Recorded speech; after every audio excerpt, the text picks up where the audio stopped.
Umarangkada na ang Holy Week Exodus pero ngayong taon apektado ng krisis sa langis ang mga biyahero.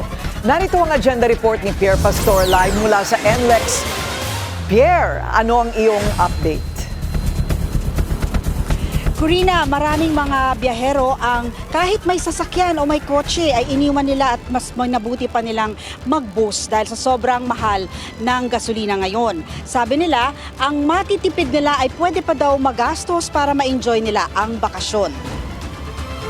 Hindi na nagdala ng kotse pauwi ng Pampanga kasama ng pamilya ang nurse na si Marivic Limson na kararating lang mula sa Saudi Arabia. Sabi niya, mas praktikal na ang mag-commute ngayon. Kaya kahit napakadami niyang bagahe, nag-bus siya. Okay naman po sa akin kasi aircon naman po yung bus when it comes to comfort. Pero although mas comfortable pag private car, pero when it comes to practical, mas okay na po sa akin mag-bus. Mabuti na lang naman dahil hindi pa nagtataas ng pamasahe ang mga bus sa kabila ng jumbo oil price hike.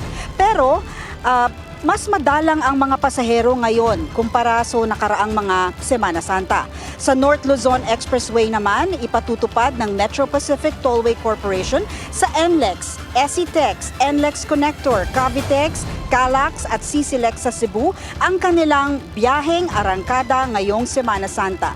Isang motorist assistance program simula pa noong March 27 hanggang April 6. Kasama dito ang roadside assistance stations, medical teams na naka-standby sa select stops, available EV charging stations, free Wi-Fi sa NLEX and SCTEX rest and refuel stations, free basic mechanical services, at free towing sa nearest exits. Meron ding 24-hour customer support hotlines sa 13500. Suspendido rin muna ang mga roadworks, lane closures at maintenance activities para masiguro ang smooth traffic flow sa mga expressway. At Corina, sa ngayon ay light to moderate lamang ang ating trapiko dito.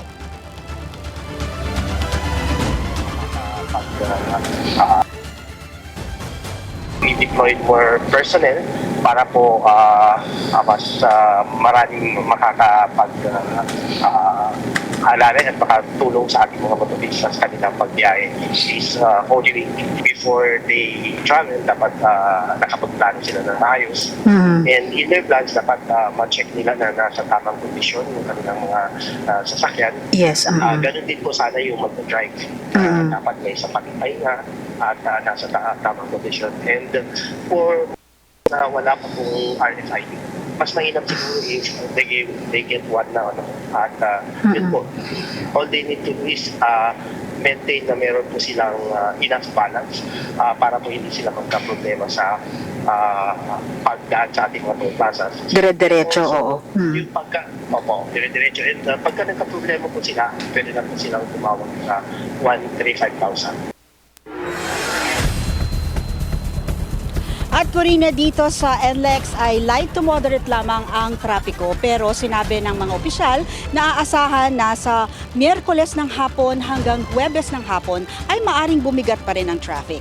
At sa pagbalik naman ng mga tao mula sa bakasyon, aasahan na din na magbibigat ang trapiko simula pa lang Sabado ng hapon hanggang Lunes ng umaga. Corina.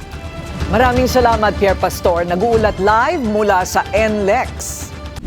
Manatiling nakatutok sa Bilyonaryo News Channel. Sumubaybay sa aming social media accounts at mag-subscribe sa aming YouTube channel para sa mga bago at eksklusibong balita.